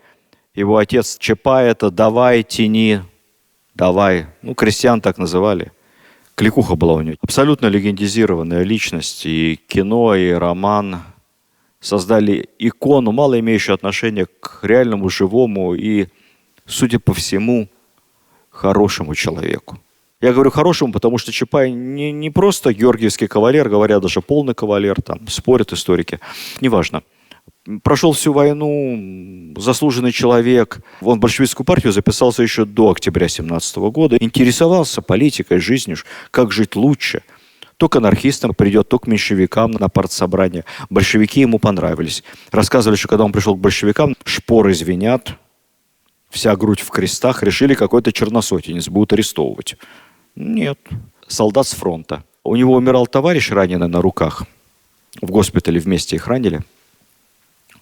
И он пообещал товарищу, что позаботится о его семье.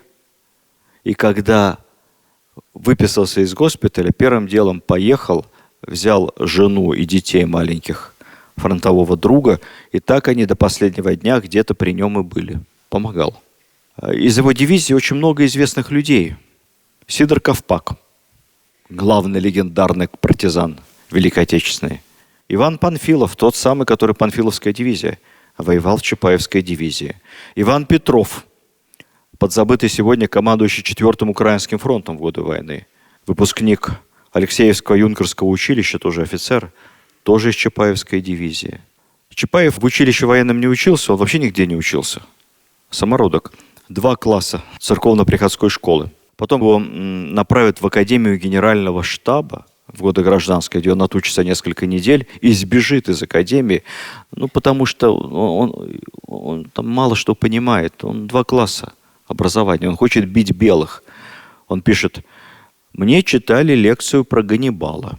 Я про Ганнибала раньше ничего не знал, но теперь понял, что он был опытным полководцем. Но я с ним во многом не согласен. Ганнибал совершал много ненужных перестроений на виду у противника, тем самым раскрывал ему свои планы. Медлил в своих действиях и проявлял мало настойчивости для окончательного разгрома неприятеля».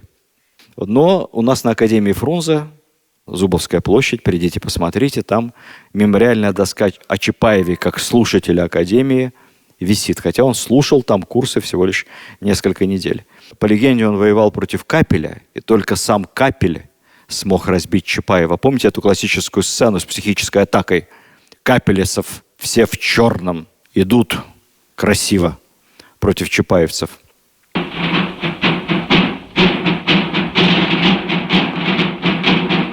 Это все, конечно, совершенно легенда. Режиссеры братья Васильева создали образ идеального врага. Капелевцы практиковали психические атаки. Лучшие части Белой армии, офицерские, добровольческие, потому что патронов не было и артиллерии. Поэтому пугали, шли плотными рядами под барабанный бой. Но не в случае с Чапаевыми. Против Чапаева Капель никогда не воевал. Был один случай, когда Чапаев столкнулся с противником в черной форме. Знаете, кто это был? Добровольческая рота из реального училища, как бы сейчас сказали, из техникума, студенты. Но поскольку они были добровольцы и формы не было никакой, они отправили в бой прямо в своей форме реалистов. Черные тужурки, черные брюки, черные фуражки. Так что никакие они были не капелевцы. Но тогда тоже были исторические консультанты. Обратили внимание на эту очевиднейшую глупость в кино и предложили вырезать. Но Сталин, который курировал лично фильм Чапаев, посмотрел монтаж и сказал: не надо, хорошо идут. Пусть идут. Психическая атака осталась. Сам Капелев, настоящий выпускник Академии Генерального штаба, профессиональный штабной офицер, очень высококвалифицированный, как тогда говорили, генерального штаба подполковник, то есть подполковник, окончивший с отличием по первому разряду Академии Генерального штаба и служащий в других частях, но могущий в любой момент поступить на работу в Генеральный штаб. Такой же, как Чапаев, почти ровесники, прожил короткую жизнь, 30 с небольшим. Но если бы они на самом деле столкнулись на поле боя, ну кто его знает. В условиях партизанской войны мог бы и победить Чапаев. В условиях регулярной войны, конечно, я думаю, что против Капеля бы у него не было шансов. Мария Бочкарева, главная женская героиня Первой мировой войны. Из крестьян. 18 вышла замуж, муж пил, Мария ушла от него. И тут война. И пошла она добровольцем помогать на фронт. 4 раза ранена. Раненых вытаскивала с передовой. Подносила патроны, Георгиевский крест, медали. И вот ей в мае 17 года поручили сформировать с пиар-целями, как бы сейчас сказали, с пропагандистскими. Женский батальон. Ударный добровольческий. Не потому, что нужны женщины воевать на фронте, нет. А чтобы мужикам было стыдно. Армия разлагалась. Чтобы мужики смотрели, тут уже женщины пришли за вас. Дыры на фронте затыкать. Конечно, это был не батальон в штатном понимании этого слова, потому что батальон по тем временам это под 1000 бойцов. Меня в свое время это раздражало, когда я видел фильм «Батальон», имел к его созданию самое прямое отношение. Батальон построился на площади Исаакиевского дворца, чтобы получить свое боевое знамя. Это реальная историческая сцена.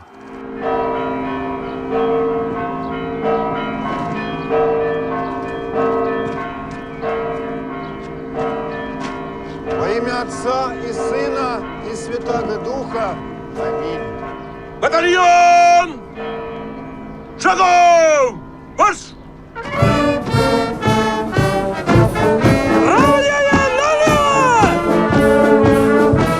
Я обратил внимание, говорю режиссеру, почему так мало людей в кадре. Ну, это, говорит, статисты, дорого. Говорит, я говорю, батальон, 400 плюс, вообще 800 тысяч. Но это не был батальон на самом деле. Тут режиссер интуитивно оказался прав, потому что их было всего около 200. Официальное название – первая женская военная команда смерти Марии Бочкаревой. Там были девушки из знатных семей, графини, ну и из низших слоев тоже. Железная дисциплина, все коротко стриглись, а то и брились наголо.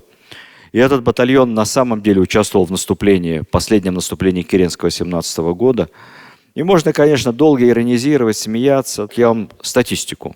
В боях участвовало 170 девушек из этого батальона, из 200. По ходу наступления 30 убитых, 70 раненых. Получается, потери выше 50% личного состава. А при потере свыше 30% личного состава, согласно военной западной теории, часть становится небоеспособной. Женская добровольческая часть из кухарок и графини, сведенных вместе, сохраняла свою боеспособность, потеряв свыше 50%. Кстати, Бочкарева там была ранена тяжело в 5-й раз. она, конечно, была в первых рядах. К слову сказать, вот которые зимние охраняли 25 октября, 7 ноября 17 года, там тоже был женский батальон. Но это не батальон Марии Бочкаревой, это другой батальон, учебный. У Керенского вообще не было войск надежных вообще. И он призвал из-под Петербурга, как раз из учебного центра, так называемый первый Петроградский женский батальон, его планировали тоже отправить на фронт, для караулов в Зимнем дворце, потому что некому охранять Зимнее. Причем обманули, сказали, что будет парад на Дворцовой площади. Они пришли, какой там парад, там баррикады, и юнкера стоят одинокие. Поэтому командир батальона, который прекрасно понимал, что его дамы, это даже не казачки и пассионарные графини-баронессы Бочкаревы, это просто курсистки вчерашние из Смольного института. Они, конечно, никогда не остановят никаких революционных матросов, если они пойдут. А все знали, что они пойдут ночью. Поэтому штабс-капитан, командир батальона женщину убрал от греха подальше, просто увел. Одна рота там осталась каким-то образом и участвовала в перестрелке без больших потерь с штурмующими красногвардейцами Зимний дворец. Но потом их всех разоружили и отпустили. Ну, тут же легенды возникли, что их всех красногвардейцы изнасиловали прямо там. Целая комиссия разбиралась. Гражданская война и революция породила много мерзости, но это и не было. Никого там не трогали. Комиссия пришла к такому заключению. Сама Бочкарева, когда фронт развалился и батальоны ее распустили, она уехала агитировать за белых в Америку, встречалась с Вудро Вильсоном. В Англии встречалась с королем Георгом. «Поддержите Россию, спасите». Прямо как наш снайпер. Смотрите кино «Битва за Севастополь». Не кажется ли вам, джентльмены, что вы слишком долго прячетесь за моей спиной? История каждый раз повторяется на другом уровне. Потом Бочкарева вернулась, а тут уже Колчак отступающий. Попала в плен к красным, расстреляли.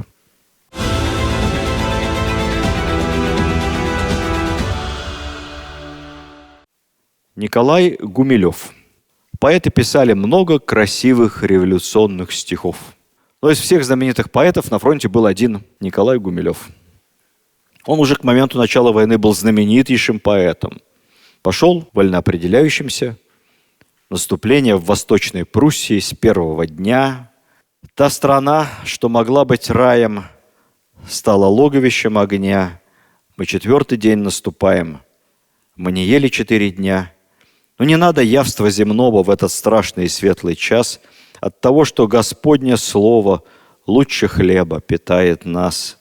И так сладко рядить победу, словно девушку в жемчуга, проходя по дымному следу отступающего врага. Николай Гумилев о наступлении в Восточной Пруссии. Великий поэт. Его жена Анна Ахматова не разделяла вот этого патриотического настроя своего супруга к награждению мужа на фронте. «Долетают редко вести к нашему крыльцу. Подарили белый крестик твоему отцу. Было горе, будет горе, горю нет конца. Да хранит святой Егорий твоего отца». Женщина не разбиралась в наградной системе. Белый крестик – это офицерский орден Святого Георгия. А Николая Гумилева наградили за храбрость и не раз солдатским орденом. Он был простым солдатом. Потом еще воевал во Франции за союзников, потом вернулся в Советскую Россию, когда все из Советской России люди его круга бежали. В 1921 году обвинен в участии в контрреволюционном офицерском заговоре и расстрелян. Во Франции, к слову сказать, воевал российский экспедиционный корпус. 20 тысяч бойцов по просьбе французского правительства. Воевали в Шампане на самых тяжелых участках фронта с немцами. Погиб каждый 4-й. Это были одни из самых боеспособных частей французской армии. Русский экспедиционный корпус. Вообще, интересно, Шампань. Вот сейчас говорят шампанское, шампань, да? Настоящее шампанское только из шампани. Так только после Первой мировой стало. До этого игристые вина мог делать каждый, кому не лень во Франции. А когда в Шампане началась большая война, и производство шампанского вот такое, а самый главный покупатель шампанского, Россия, прекратила закуп, то что-то надо делать несчастным французам, крестьянам и фермерам. Поэтому они стали искать новые рынки. Ну, в Америке не очень, там сухой закон, поэтому стали продавать свое игристое вино под брендом шампанское в Англию. А в Англии любят сухие вина. Поэтому шампанское до Первой мировой войны – это сладкое, игристое. А современное шампанское, к которому мы привыкли, брют, экстра брют, сухое, это шампанское после Первой мировой войны такое стало, потому что в Англии любили сухие вина. И весь французский рынок перестроился. И только после этого, чтобы как-то сохранить себя, они стали называть шампанским только то, что делается в Шампане, где воевал, собственно, первый русский экспедиционный корпус, где воевал наш герой Родион Малиновский, пулеметчик. После революции экспедиционный корпус распустят и соберут заново из добровольцев, будет называться «Легион чести». Те, кто добровольно готовы воевать до победы. И Малиновский будет воевать и там. Потом вернется хитрыми окружными путями в Россию, будет стремиться домой. Самое смешное, что его арестуют красные. Говорят, куда идешь? Он говорит, я с фронта. У него, посмотрели, Георгиевский крест, какой-то иностранный крест непонятный, документы на французском, книжки французские с собой. Точно белогвардейская сволочь. К стенке. Чудом не расстреляли. Как-то отговорился и вступил в Красную армию. Дослужился до министра обороны. Там же во Франции есть несколько интересных памятников с русскому экспедиционному корпусу. Один из них стоит в Париже, прямо около Сены. Посмотрите, русский казак поет в сене своего коня. А другой памятник я открывал сам, мне повезло, в коммуне Курси, это Шампань во Франции. Там такой небольшой тоже мемориал, музей небольшой, и солдат русского экспедиционного корпуса держит на руках девочку французскую и плюшевого медвежонка. Потому что медведь – это символ России. Им так понятнее. Я потом зашел в этот местный музей, и там карты, старые карты хода боевых действий в этом регионе и позиции, которые держал русский экспедиционный корпус. Две карты мне очень понравились. Первая называется «Немецкое наступление такого-то года». Выглядит карта следующим образом. Линия фронта, потом вот такой провал, потом вот так. Я говорю, это что за выступ? Это, говорит, несколько десятков километров фронта, которые держали русские. Они не отступили. А это наши. Я говорю, интересная карта. Следующее. Французское наступление 17 года. Вот так. Это Франция. Французское наступление. Я говорю, это что? Это, говорит, русский экспедиционный корпус. Он единственный выполнил приказ и прорвал германскую оборону на 20 километров. 2 недели держал, но поскольку ни одни наши его не поддержали, отступил обратно. В общем, хорошо. А самое забавное – Шампань. Красиво. Дети, школьники, оркестр муниципальный, флаги. Мы открываем памятник русскому экспедиционному корпусу.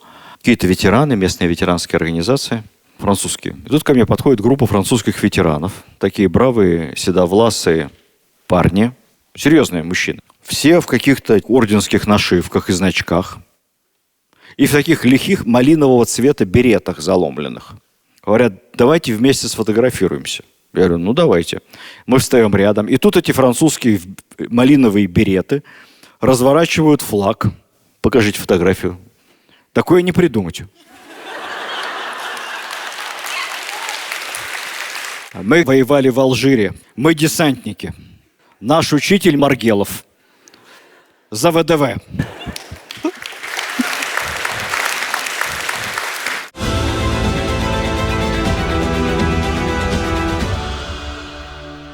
В годы Первой мировой войны больше 2 миллионов русских солдат было убито, умерло от ран, пропало без вести, умерло в плену. Это колоссальные потери, сопоставимые с потерями общими Германии, Франции.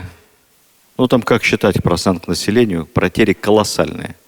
Но самые большие потери России были экономические. У нас была слабее промышленность, чем у Германии. Мы были вынуждены 80% промышленности перевести на военные рельсы. Представьте, 8 предприятий из 10 работали на фронт. Все для фронта, все для победы. Так жили все страны, участники Первой мировой войны. Вот мы сейчас перестали переводить часы на летнее зимнее время. Кстати, зря, на мой взгляд, потому что это несложная манипуляция, а дает большую экономию электроэнергии в масштабах страны. А первый раз перевели на летнее время немцы в годы Первой мировой, потому что не хватало электричества. А вслед за немцами перевели англичане, а потом США. И с той поры так и осталось. Мы почему-то не участвуем в этом зря. Первая мировая вообще породила много удивительных историй. В Германии же был голод.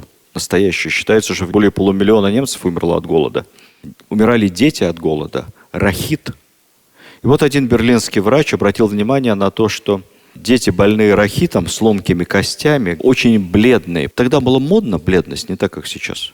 Но как-то они прямо слишком бледные. И он стал облучать их зимой из кварцевой лампы.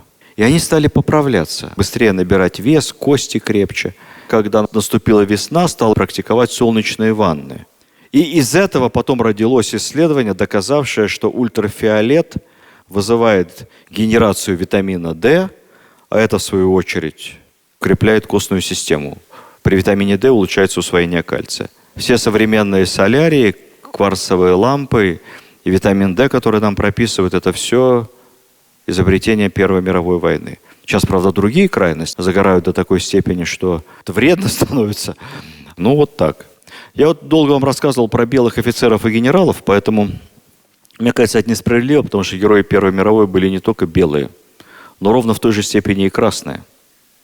Почти столько же офицеров военного времени, конечно, не кадровых, военного времени офицеров воевало за красных, как потом и за белых. Страна была расколота, поэтому давайте в двух словах и о тех героях Первой мировой, которые потом нашли себя в Советской России. Да. Коротко, очень, двумя штрихами, просто чтобы вы их помнили. Михаил Тухачевский окончил элитное Александровское военное училище московское. Подпоручик гвардии Семеновского полка.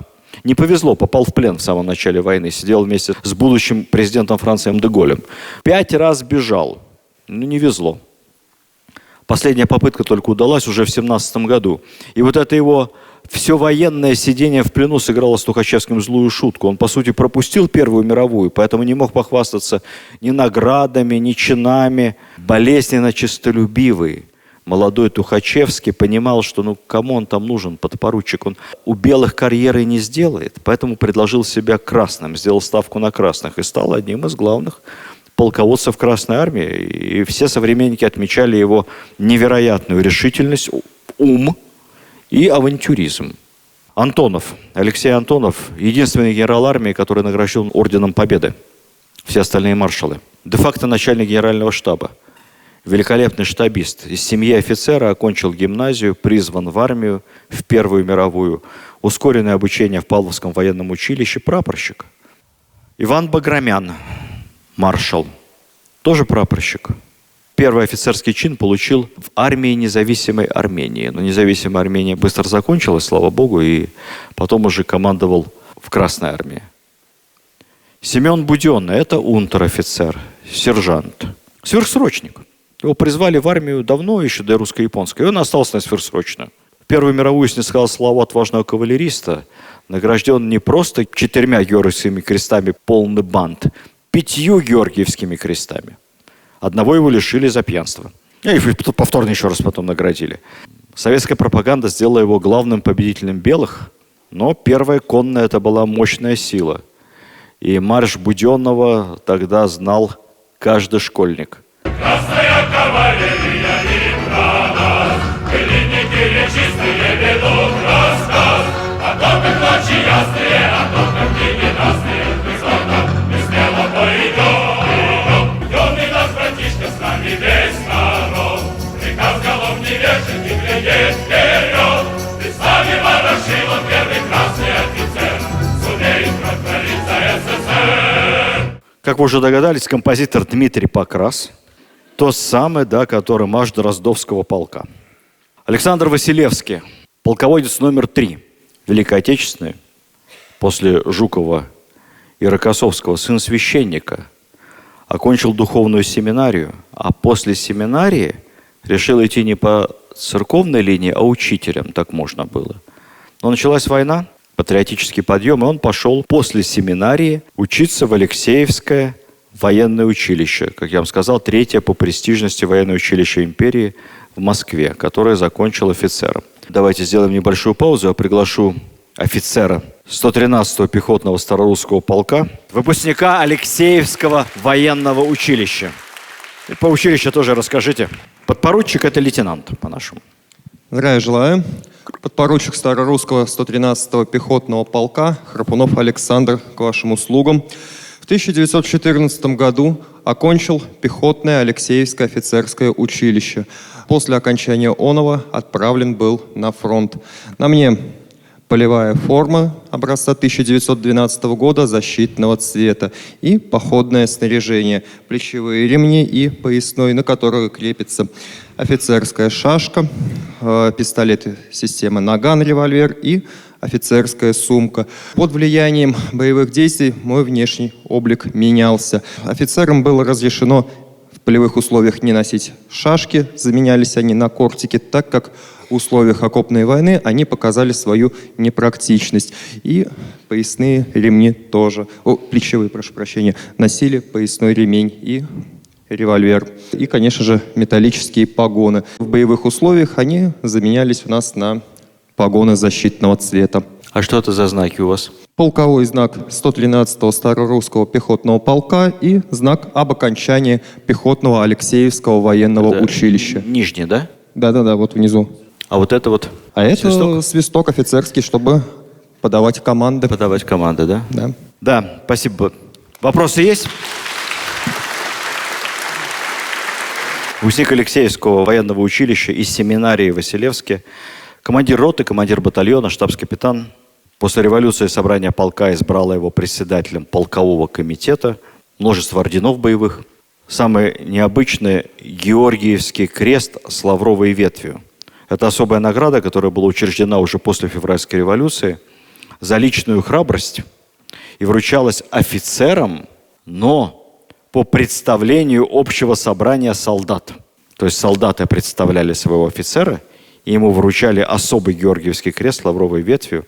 Вот Василевскому вручили, в кавычки, за то, что, командуя батальоном, под огнем противника шел все время впереди цепи, ободрял солдат словами и личной храбростью, увлекал за собой, благодаря чему был закрыт прорыв германцев, дана возможность спасти наши орудия. Василевский не хотел командовать полком, уехал домой после революции, все-таки стал учителем, но потом мобилизовали уже в Красную армию, где он, собственно, и остался.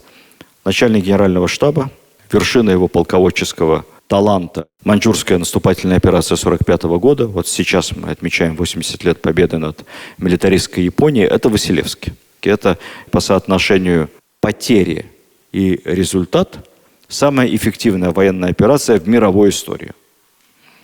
Если гуляете по Фрунзенской набережной, проходя мимо Министерства обороны, обратите внимание, прямо напротив входа находится памятник маршалу Василевскому. Он в купе штабного поезда, зеленая лампа горит, рассматривает карты, накинутая шинель.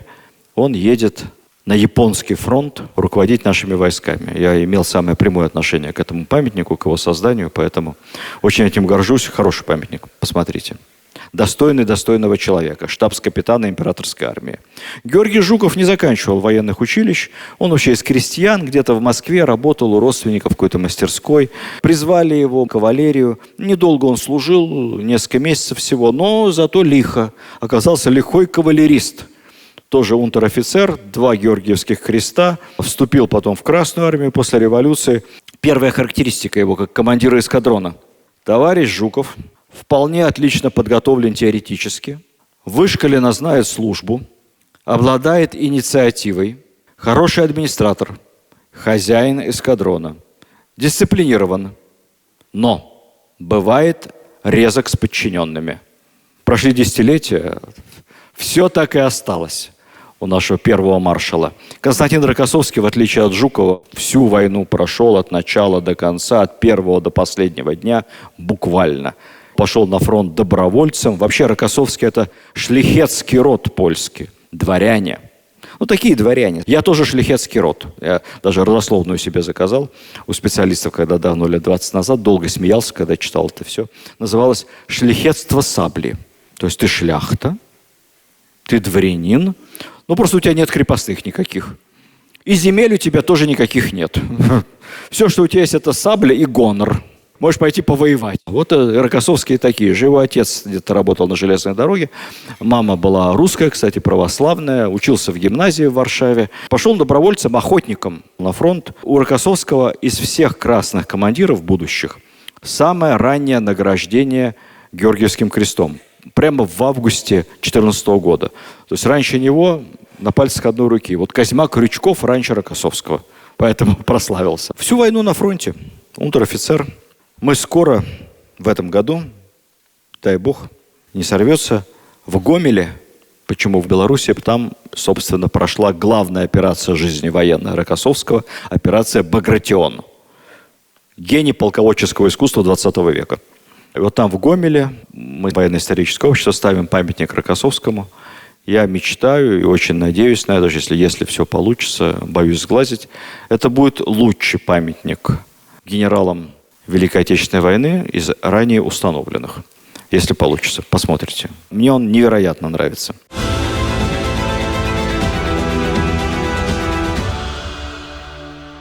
Вот те герои Первой мировой, которые начинали младшими офицерами, сержантами, унтер-офицерами. Мы выигрывали эту войну. Мы были в одном шаге от победы. Русская армия показывала чудеса мужества и стойкости. Ставка Верховного Главнокомандования все время, даже после отступления, находилась в Могилеве. Дальше немцы не прошли.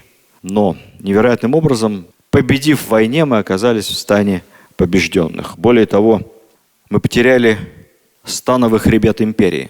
Потеряли гвардию всю, офицерский корпус кадровый, почти весь. Всех, кто готов был защищать империю. В годы войны и в последующей миграция, гражданская, самое страшное, раскол. Потеря единства народа, мы потеряли и большую часть интеллектуальной элиты. Давайте называть вещи своими именами. И потом уже от отчаяния в поисках какого-то выхода из этого чудовищного нравственного, социального, экономического кризиса страна развернулась к невиданному в истории эксперименту над самими собой. Сейчас многим великим приписывается эта фраза, от Бисмарка начиная и заканчивая много кем еще, что коммунизм вообще отличная идея. Надо только выбрать какой-нибудь народ, на котором не жалко его попробовать. Я не говорю, что это плохо. Но вот мы попробовали это сами на себе, много чего потеряли. Брестский мир сам Ленин циничный, очень трезвый человек. Называл его похабный мир. Мы потеряли половину страны по Брестскому миру. Не территориально, ресурсно. Но потом произошло чудо. Из пепла, как птица Феникс. В каком-то странном обличье, в каком-то странном модернистском одеянии Красной империи страна воскресла, и выяснилось, что новое русское офицерство, которое теперь называло себя красным и советским, ничуть не хуже. Во многом даже и 100 очей форы даст старому имперскому офицерству. И оно не утрачивает ни профессионализма, ни понятия доблести, чести, патриотизма, верности присяге. Что русская армия, которая была на 86% из русских, стала советской многонациональной армией, а стала от этого только сильнее. Я напомню вам эпизод одного из моих любимых последних лет фильмов про войну «28 панфиловцев», где казах русский ему ленту там подает, и они там что-то стреляют, и русский говорит: все, говорит, русские не сдаются. Казах поворачивается и говорит: я вообще-то казах. Русские так на него смотрят: а что, казахи что, не русские, что ли? Будем Казахстан защищать, все будем казахами, а здесь под Москвой мы все русские. Они же знаешь, как думают, что все рассчитали. Нашли у русских слабое место, сейчас между наших частей раз к шоссе и проскочит. А я думаю, очень хорошо, пусть попробуют, да? Заодно покажем им, если они еще не знают, кто такие русские, что такое у нас слабое место. Точно? Покажем. Вообще-то я казах. А казах что, не русский? Что ты мне голову морочишь? Мы же сейчас за Россию деремся или за что? Да шучу. Шучу. За Казахстан будем драться. Всем покажем, кто такие казахи. Уж не сомневайся. Договорились. Так выяснилось, что русская многонациональная российская армия, она не уступит ничем русской национальной. И вот этот наш глубинный народ совершенно неожиданно для всех породит такую плеяду талантов, которые могут противостоять самой лучшей германской, прусской военной машине, да кому угодно. А когда наш глубинный народ еще понимает, за что он воюет, в Первую мировую не очень понимали, за что он воюет. Вот тогда нет такой силы, которую он не может преодолеть. Обо всем об этом в последние месяцы своей жизни, в весенние мгновения 1945 года, грустно размышлял доктор философии Йозеф Геббельс и философствовал у себя в дневнике, как эти молодые русские бывшие унтер-офицеры почему-то бьют в пыль, укатывают баронов, генералов и полковников Первой мировой, прусскую военную косточку, элиту. Кавычки. Генеральный штаб прислал мне книгу с биографиями и фотографиями советских генералов и маршалов.